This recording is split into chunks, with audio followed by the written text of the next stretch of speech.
let's move on. Hopefully this is slightly clear here. Sippy came up and she said on page 10, it's got this quote, Abhidharma Sutra, Buddha nature of bodhisattvas is that which. And she's saying, but they're saying Buddha nature of bodhisattvas. Doesn't it mean all sentient beings have Buddha nature? Please don't get so hung up on these quotes. Just because... Joy, did you have a question? I thought you had raised your hand before and then I forgot. I asked it, but you said you'll answer it later. Ah, that's right. Okay, yeah. Okay. So, Buddha nature of bodhisattvas. So it doesn't mean that if it says Buddha nature of bodhisattvas, it doesn't mean that non-bodhisattvas don't have it. So some of those quotes are given in a particular context. Now, I can't quote the entire text. I mean, I might as well read the whole text. But this is a very clear quote that gives you 3 characteristics that are important as part of Buddha nature in the Chitta Mantra school. So, and that's why I gave this quote, but don't get hung up on some of those words. Just because it says Buddha nature of bodhisattvas, it's not saying that non-bodhisattvas don't have it. It's just stressing bodhisattvas here. Okay? Why? Because we distinguish between naturally abiding Buddha nature and evolving Buddha nature, and we're saying that a bodhisattva has evolving Buddha nature. So here it's more in the context of describing evolving Buddha nature in the continuum of a bodhisattva. In this context, the 3 characteristics are described. But the 3 characteristics are true in general anyway. They're just described in this particular context.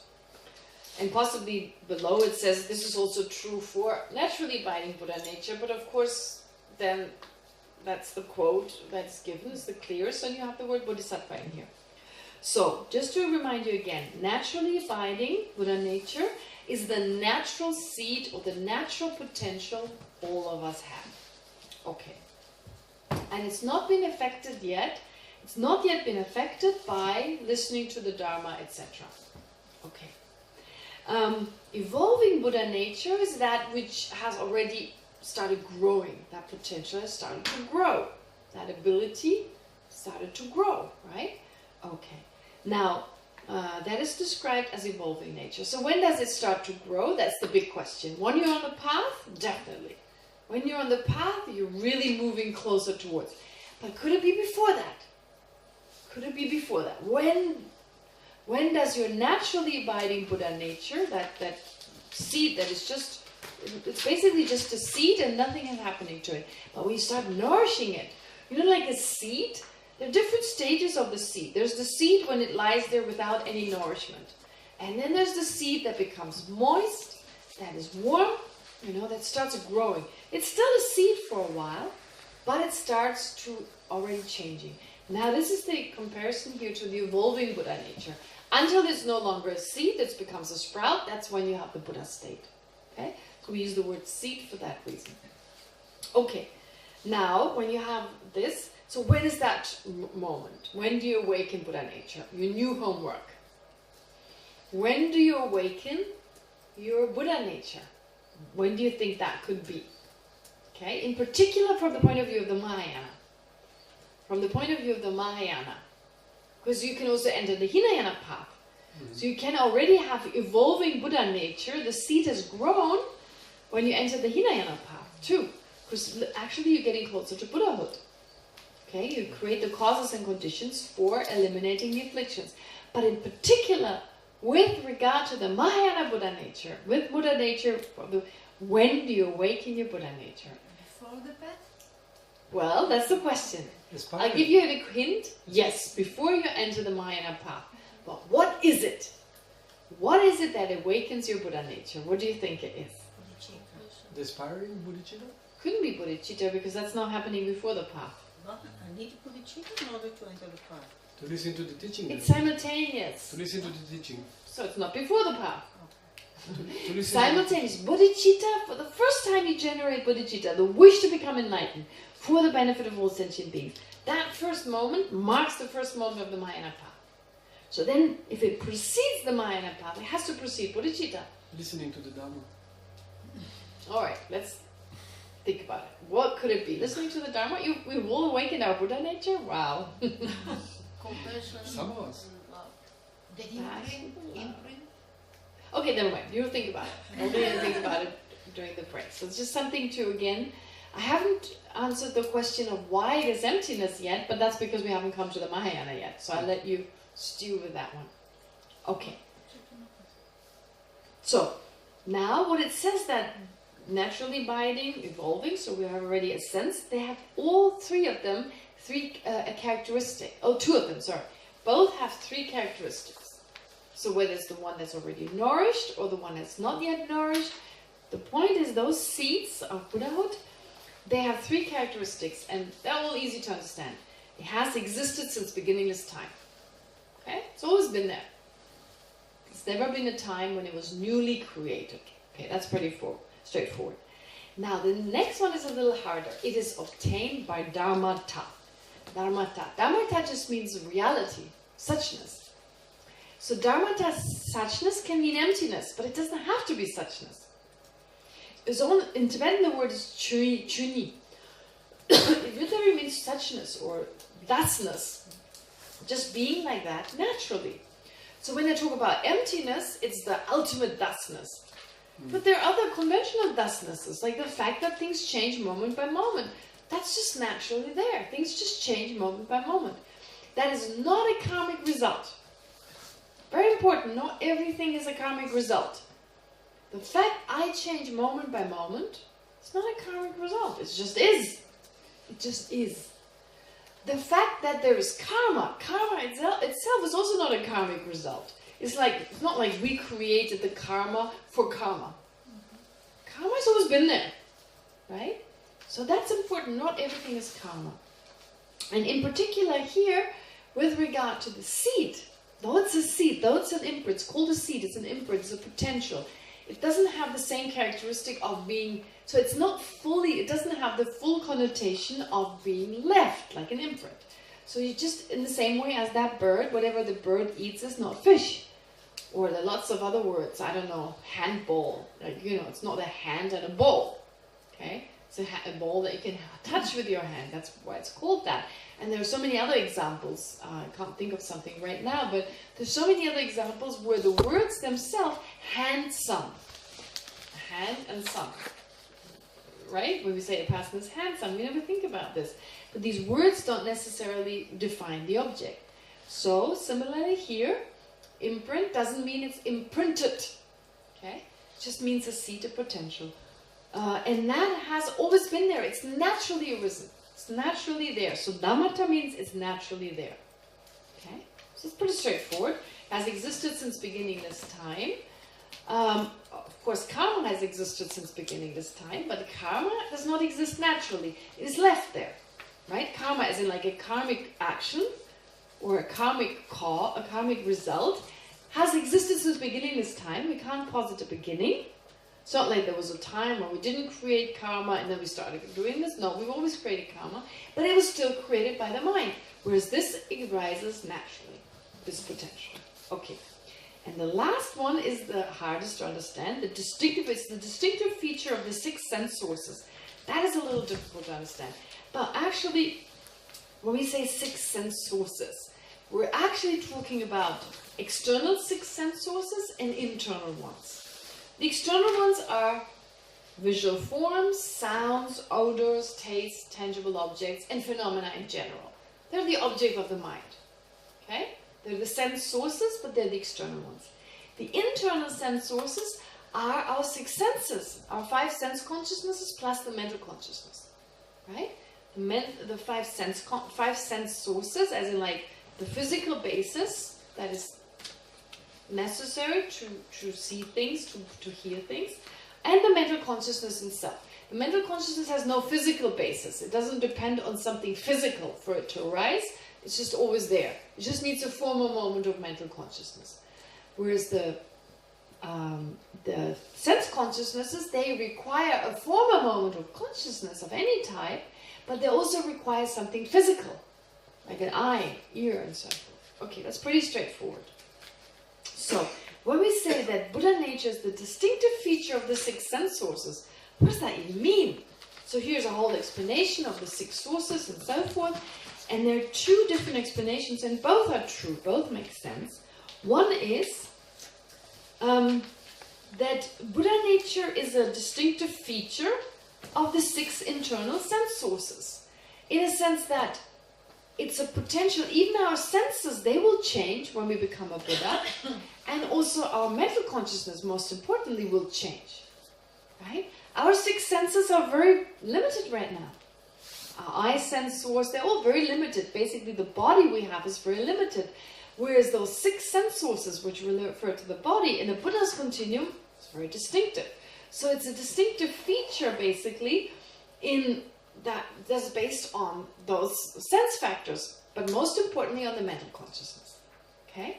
That is one way of looking at them, a distinctive feature. And another way of looking at it is prescribed on page 14. You can read all this. What I'm giving you the explanation of is displayed in detail in between. Okay. Another one is that it makes it possible. It is that potential that makes it possible for the 6 sense sources to be freed from their defilements, from their restrictions, right? So one way of saying it's a potential that lies with them, that is a potential because they are transformed, but another way of looking at it is the fact that they can be transformed is also the potential. So the potential transforms our 5 senses and the mental consciousness. The 5 senses means our body is transformed. Right now, our body is so limited. The colors we can see, the shapes we can see, the details we can see, very limited. We can't see faraway objects, etc. We can't see subtle atoms. We can't hear certain sounds. We can't smell certain smells. So we're very limited. Even dogs have a better sense of smell. I think it's 1,000,000 times stronger than ours. That's a lot, right? So it's like incredible what we see. We think we see reality. It's such an illusion. Thinking that we see things as they are. We don't even see all the signs that there are. So much in this room we don't see. Right? We don't see gamma rays, we don't see X-rays, we don't see radio waves. None of those things we can see. And then we have a problem saying there are spirit beings around us. Oh, they don't exist. Beings from other realms don't exist because I can't see them. Yeah, great. Gamma rays don't exist because I don't see them. But we believe the scientists. So they tell us they're gamma rays. So who knows what gamma rays are? No one knows what they are. But we believe. No, I'm kidding. Of course, some of us may know, but I have no idea. I just know they exist. Well, I believe they exist. So the Buddha tells us there are spirit beings, beings that we don't see because they're too subtle. Our eye consciousness can't pick them up. But that I don't believe because I don't see it. Right? It's funny how we discern between...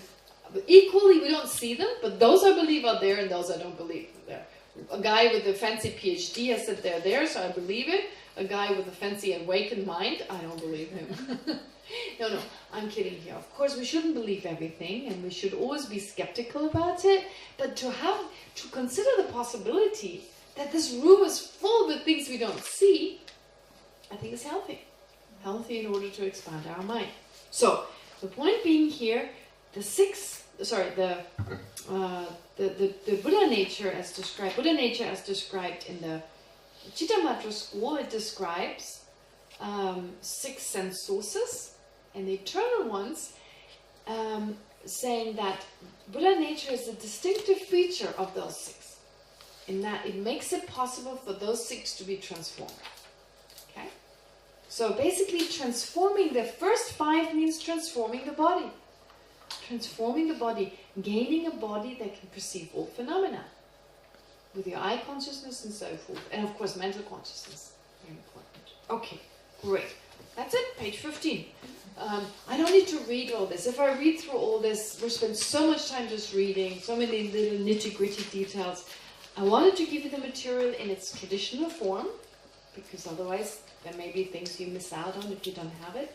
But the point of this classes or this course is not to go into all these nitty-gritty details. And if it's once available in Hebrew, hopefully it's easier to understand some of those weird words. So you may have to just wait until someone translates it. Maybe you don't have to wait for Gila. Maybe someone else wants to volunteer.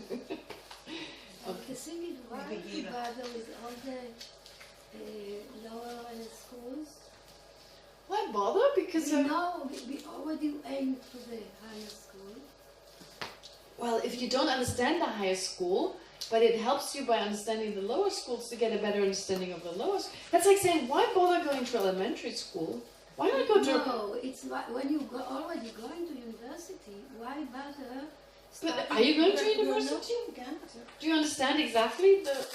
No, but this is very confusing because this is things that you say. Just Okay, they think like this, but actually it's not like this. So No. It's confusing initially. Initially we're confused by this. But that's like if you... Because we are so used to understanding it right away. We want to understand it right away. So we don't want to deal with nitty-gritty little details that the understanding of which it seems like a detour initially. Why not get to the highest? But because we don't understand the highest properly, we think we do, but we actually don't. So that prepares the mind in a very effective way. Very effective way. I can say from my own personal experience, if I hadn't studied the lower systems, my understanding of the other systems would not be as full. So that's all I can tell you. Confusion, of course, is part of it. Confusion is good, right? Because, of course, there's so much we have to learn. Our mind is exactly the opposite of what we're aiming for. So our mind needs to be changed around 180 degrees. It's 180 degrees. It's exactly the opposite. So that takes a lot of work, a lot of tiny steps that have to be taken. And if we take all the steps at the same time, we get confused and we fall over. That's why we go step by step. And those first ones, if you give it time, and I'm not talking about just this weekend, but you give it time, you slowly go into there and you get a better understanding. That's all I can say right now. But of course, we have only a short course, but it's good to introduce all of them. Okay? So it's helpful, but maybe right now it's not obvious. Okay. All right.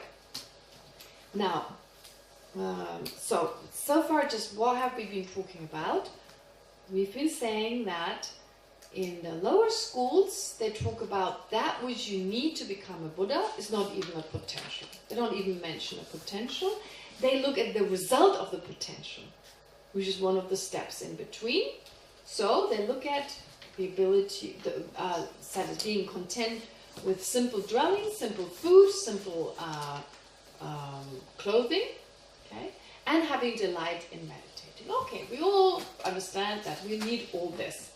Okay, we initially start off, actually when we start Buddha practice, that's what we check our mind. You know, we check, do I have this ability? Am I simple? Am I simplifying my life? Do I delight in practice? And then you look at the Chitta Mantra that talks about a potential that is actually found in your mind.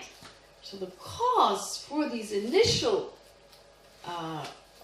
things that you need, the initial first, the four, simple dwelling, etc. So what do I need to get there? Well, I need that potential.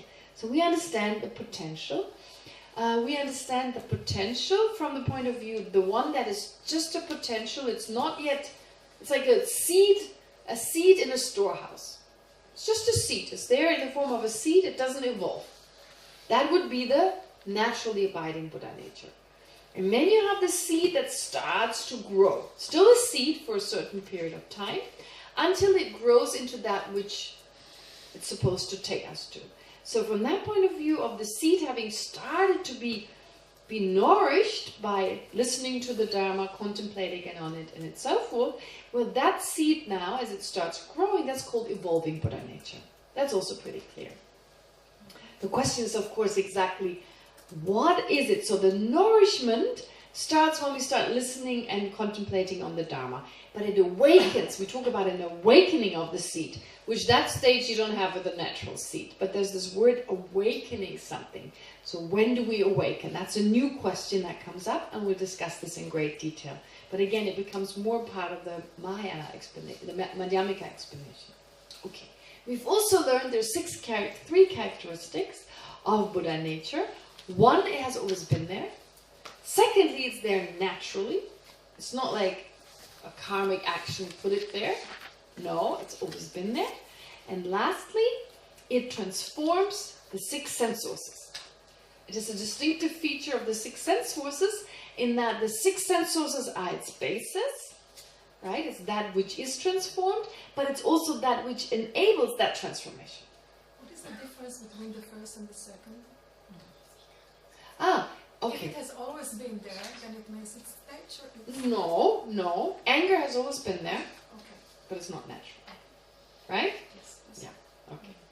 Good question, but yeah. All right, very good. So that far we've come, and then you see on page 15 there are all these quotes, just to give you the source text, Gyaltsabji's text, Asanga's text. So reading it may give you a better sense. This may also be something you may study in a different context, so you can go more into details.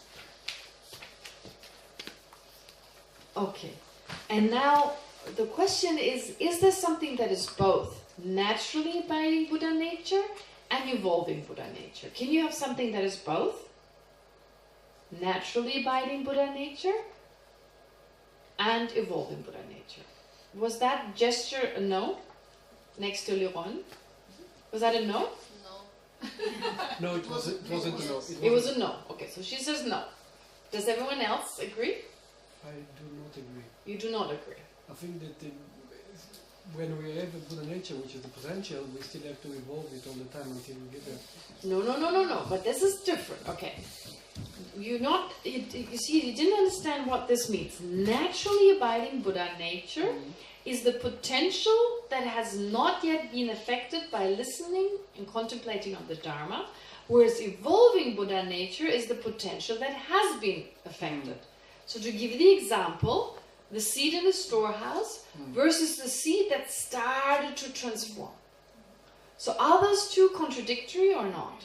No, as long as I have evolving Buddha nature, which means until I'm Buddha, the Buddha nature, the abiding Buddha nature accompanies it. The naturally abiding.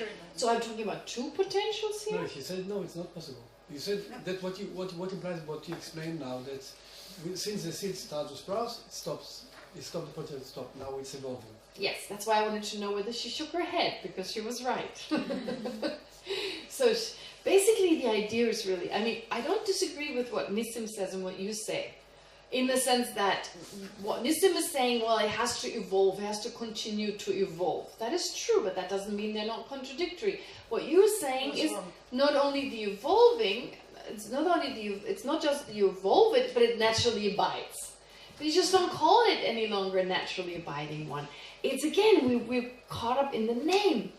Look at the meaning. Of course, both evolve to some degree, and both naturally abide to some degree, but we call them something different in terms of emphasis. One is just always there in a kind of similar form all the time. The other one has already become changed, right? So it doesn't mean the other one doesn't evolve or the other one doesn't naturally abide. The point is just the emphasis is different. So, and as I just explained, one is the process of not just being that potential, but it's nothing to do with this potential, just like the seed in the storehouse. Whereas the other one, the causes and conditions that make this potential change and grow, that has been. And that's contradictory. Those two are contradictory. Either it's growing or it's not growing, right? Into that Buddhahood. Yes. You just put the seed in water, it starts to change, but it's not yet growing.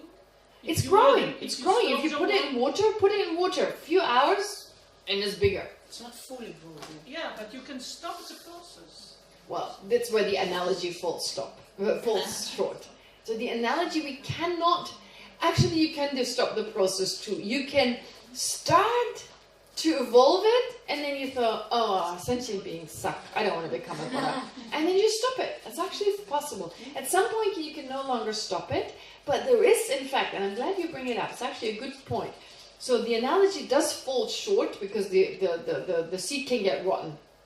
Now that doesn't happen here. The seed does not get rotten. But, so in some ways the analogy falls short, but there is definitely this aspect of it starts to grow, and then you remove the causes and conditions, and it goes back to its original state.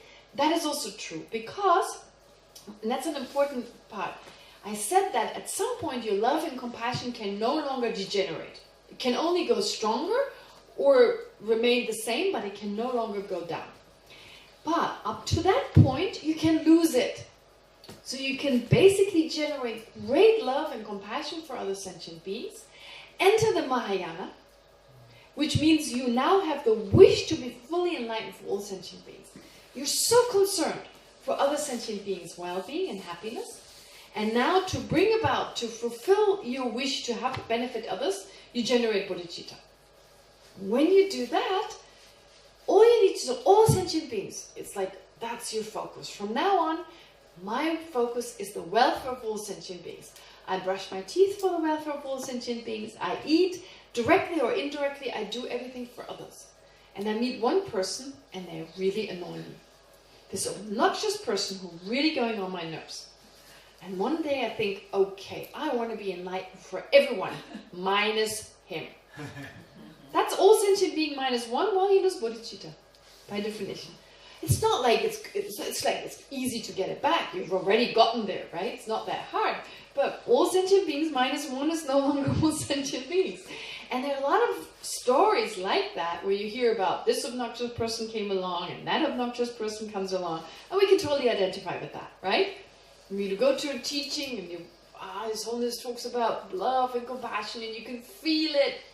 And then there's this person snoring next to you. Just, it's just... So we can lose it. We can lose it. So the evolving Buddha nature changes back to naturally abiding one. And then you bring it back and bring it. And at some point, your evolving Buddha nature, the qualities of your mind have become so strong, they can no longer degenerate. So from then onwards, no going back. So it's beautiful how you just bringing this up. It's very important. So we understand how the fact that the mind, its good qualities, can no longer degenerate, relates back to the evolving Buddha nature, no longer degenerating.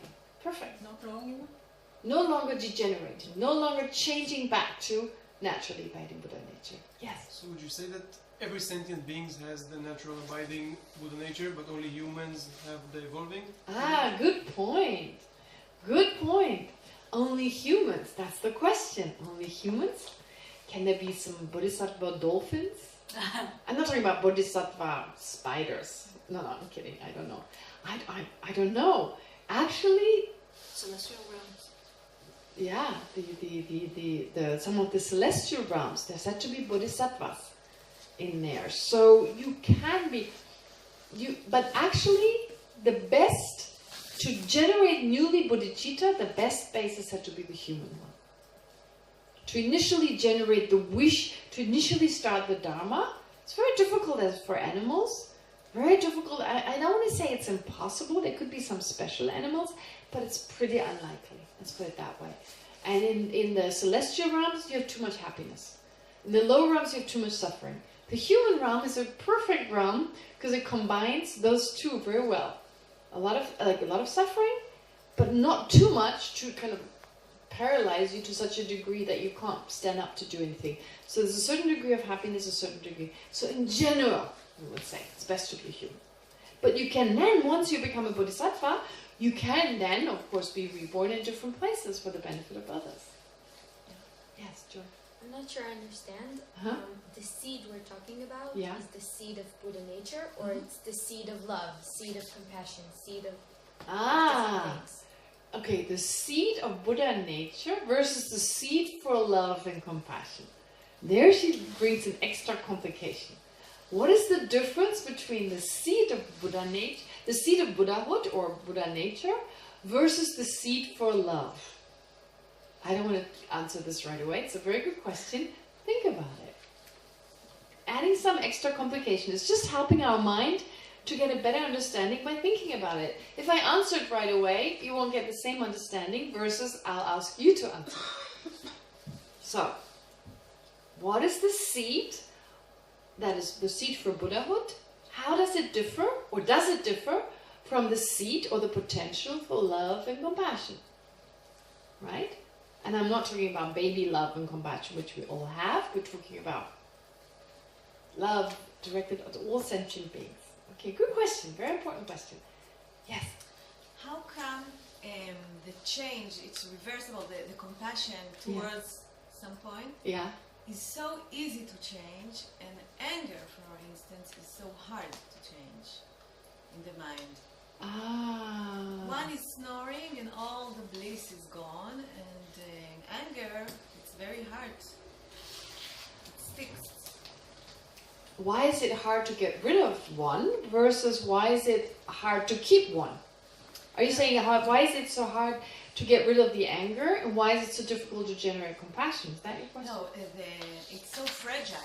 like the states of minds of compassion and love can be destroyed, nothing. Yeah, very quickly. But to come down and be full of, and this is the nature, as the Buddhism says. So how come this is so fragile and okay, this is now so I get sticky? it. Very good question. So why don't we talk about the nature of our mind is wisdom, love, compassion, right? And the nature, the true nature. And then it seems that anger is our true nature, really, not compassion and love. Why? Why? Wouldn't you say that it's easier for some and more difficult for others? No, in general. Generally, In general, No, I would agree. We practice it for many, No, many no, no. years. Yeah? I'm saying that for some people it's easier compared to others to develop love, and for some people it's easier to get rid of anger compared to others. Okay, Right? no. Yeah, okay, go ahead. Sorry, go ahead. No, it's okay. Yeah. No, but that is, okay.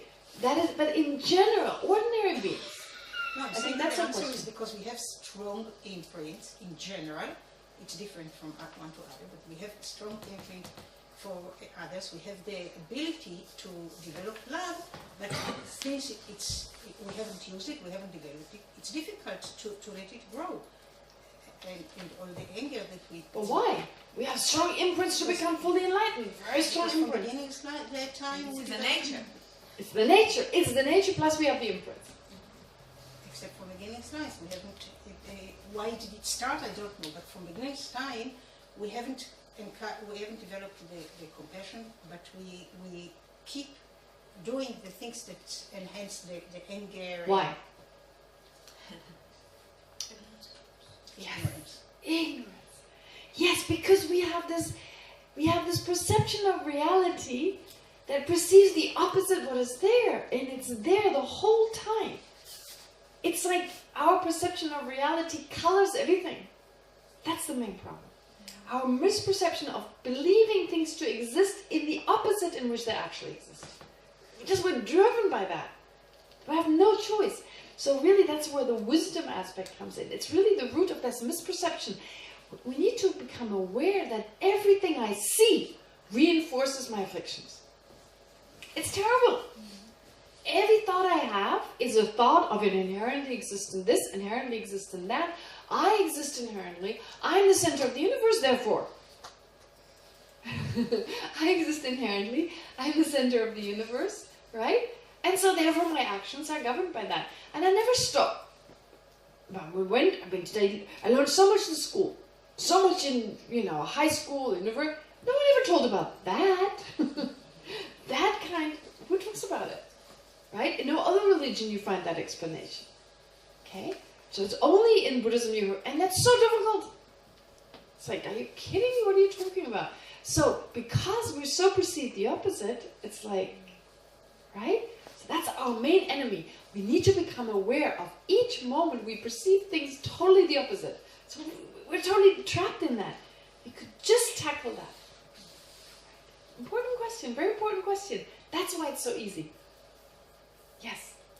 I kind of want to add to your question. Please. Because I think physically we react more hard to anger. I mean, our blood pressure, it becomes so easy and habit, and you become angry all the time. It's true. More than you react to love or compassion, less easy. It becomes a lot less easy. But you see, from a Buddhist point of view, it is said that once you develop the same strength of love and compassion that we can now have in terms of anger, then it's very easy.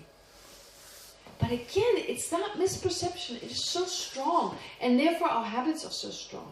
So I say, really, we have a very strong habit. That's it.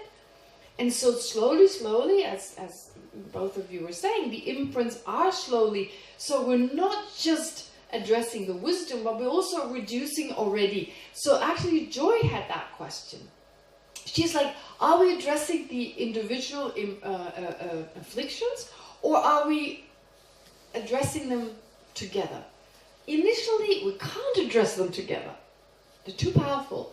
So we individually deal with each one of them. Apply their respective antidotes, right? When there's anger, we generate patience.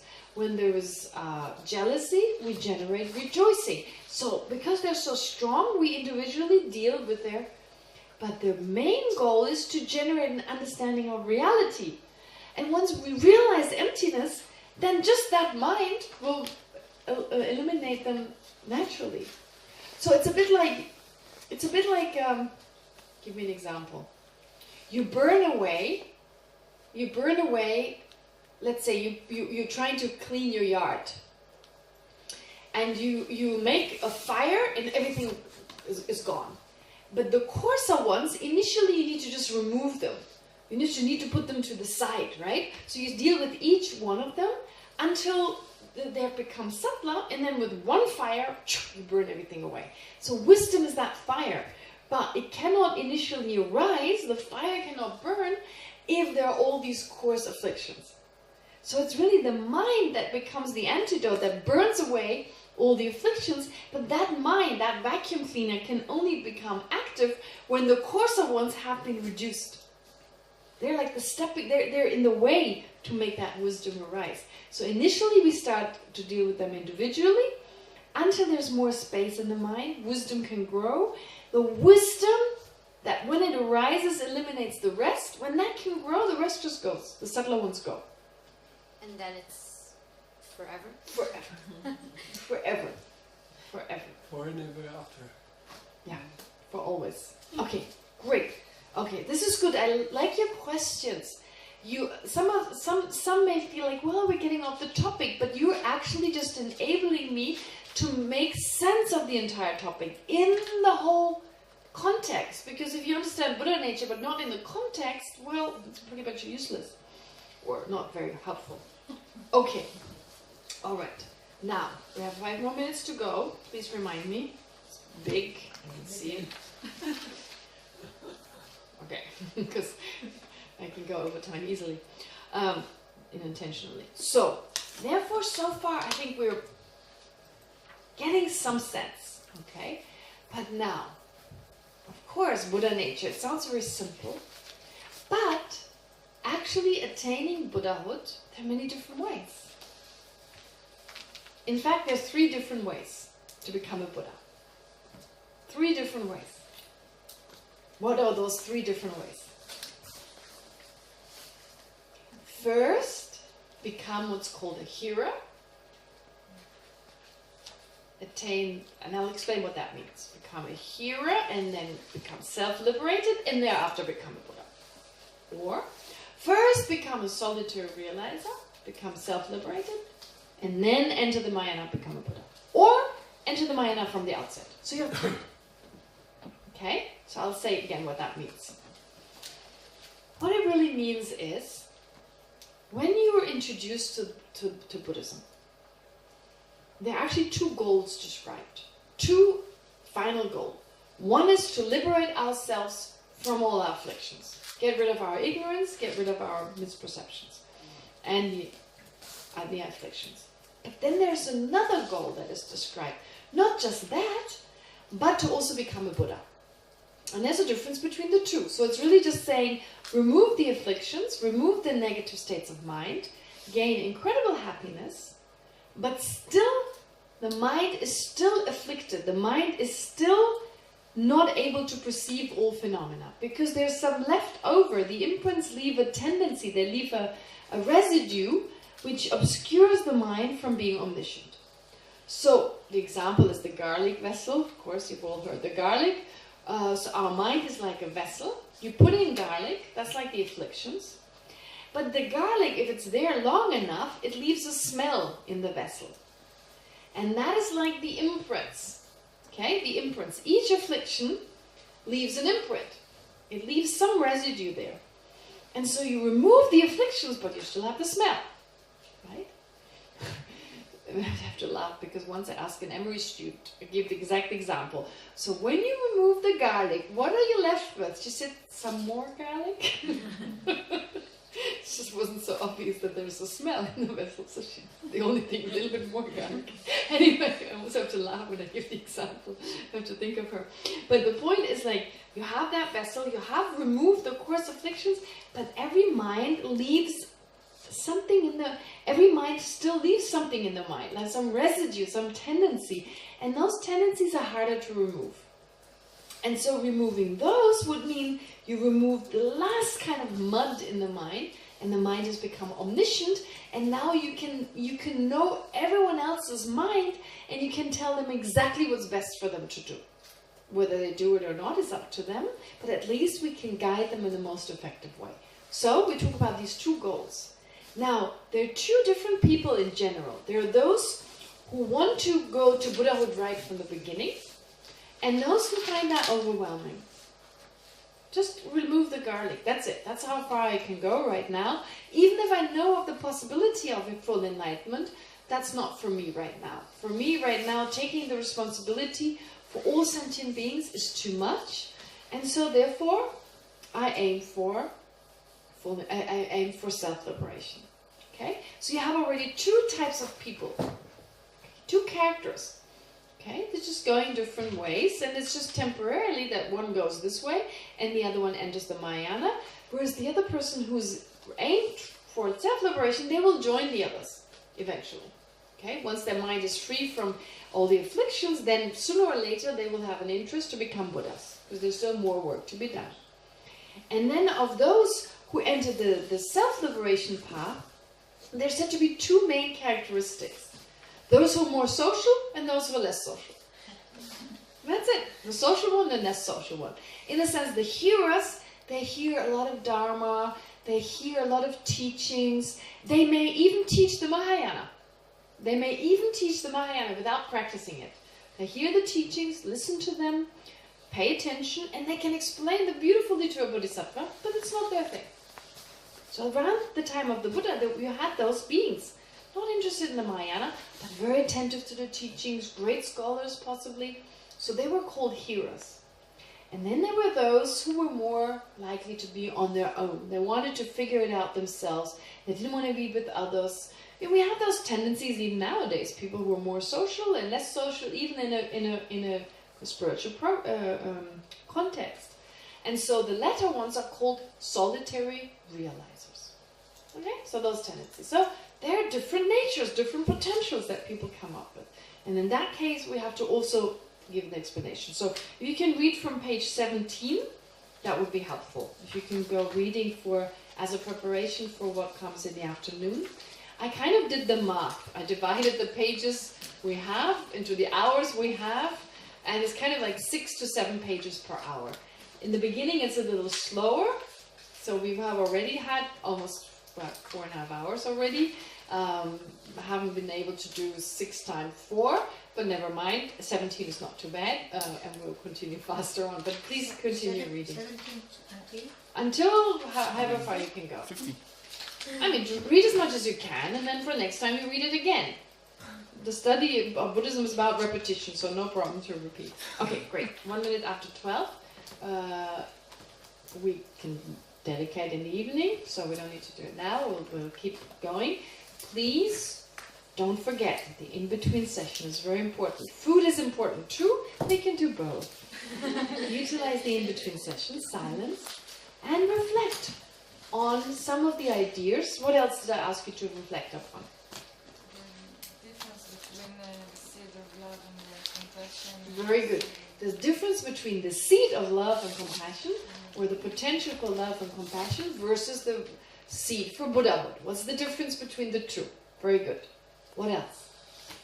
What is the exact moment when someone enters, start to, I don't know, awaken the seed before you... Yeah, so even before entering the path, what would turn your habits around? What would turn our habits around? What would awaken, in particular, our Mahayana nature? So those are things to reflect upon, okay? And we continue, we have more meditation. For the discussion group, same thing. For the discussion group, I don't want to determine what you discuss, because you need to come up with something that you find, and it's more about discussing it than what it is supposed to be. So anything that is on your mind, you want to bring it up, and everyone else can participate in trying to figure it out. So just analytical meditation in a group. All right.